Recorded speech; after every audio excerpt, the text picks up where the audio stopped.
How's it going, everyone? It's Ben Hawkins, Media Corner, back again with a brand new video for today. Welcome back to another movie review, aka After I Saw.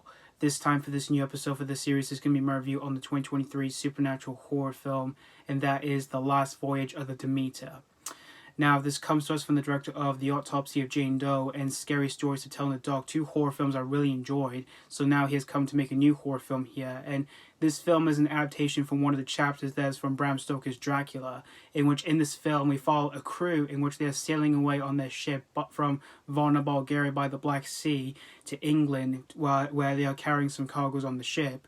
And while they're sailing away on their ship, they find out they're carrying a very dangerous cargo on deck, in which that cargo has a creature inside, and that creature turns out to be Dracula himself. So that's pretty much the story of The Last Voyage of the Demeter. Now, I was looking forward to this movie since this was a new Dracula film here, and when it comes to Dracula being adapted to the screen, we've had a fair amount of those adaptations being made over the last few years and decades, in which I have seen a couple of them over the last few years, in which some of them have been surprisingly pretty good, and while there have been a few that didn't really land under my belt and all that, but still though, I was looking forward to this film nonetheless though, because I was really surprised like who was going to be involved with this film here, in which you've got a talented director behind the camera for this film, which this film, like I said, is from the director of The Autopsy of Jane Doe and Scary Stories to Tell in the Dark, which both of those horror films I really enjoyed. So I was really intrigued to see what he was going to do with this new Dracula film here. And I was surprised with the cast who in the film here, in which you've got Corey Hawkins, Liam Cunningham, David Dastmalchian, and Woody Norman. So I was really intrigued to see what they were going to do for this new Dracula film here. And this film came out back in August of this year, and I just recently checked this film out today, just a few weeks ago.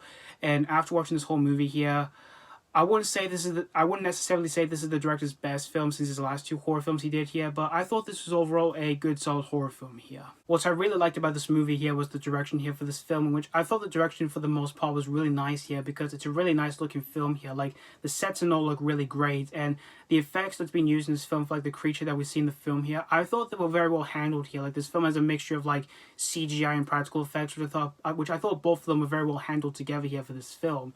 And as for the scenes where we see a few creature attacks and all that, I thought they were very well directed here. Like, they are pretty dark and pretty disturbing to watch here. Although this film doesn't have like a whole lot of them throughout the whole film here, but there's a good amount of them nonetheless though. And as for the acting in the film, I thought everyone for the most part gave good solid performances here, like Corey Hawkins, David Dastmalchian, Liam Cunningham, and Woody Norman. I thought everyone here in this film gave good solid performances here for their characters. And as for the characters themselves, they surprisingly have really good depth to them and all that, which actually did make me care for some of them as I was watching the film here. And as for the story for the film, which, like I said, this film is adapting from one of the chapters that's from Bram Stoker's Dracula, in which I thought the story for this movie overall isn't too bad here, although there are times where the film kind of plays out a bit differently and all that. Like, there are times where it does play out like much like a vampire film and a vampire creature feature and all that, but still though, the story for the most part isn't too bad here.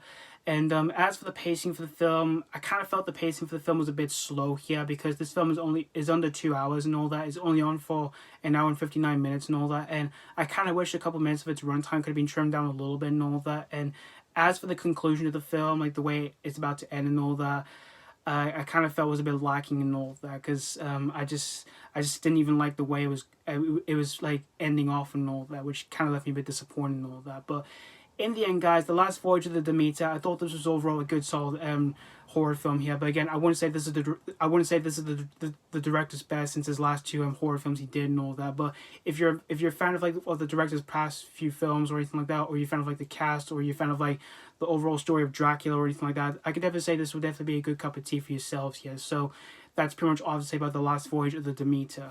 I'm gonna give The Last Voyage of the Demeter 3.5 out of 5. Despite having a few flaws I did have with this movie here, I certainly did not have a terrible time watching this film from beginning to end here. So yeah, thank you guys so much for watching for my AK After I Saw review on The Last Voyage of the Demeter. And let me know what you think of this movie if you have seen this already, or if you just recently checked out this film. Did you have a really good time with this, or was this not really a cup of tea? As always, thank you guys so much for watching, and this has been Hawkins Media Corner signing off.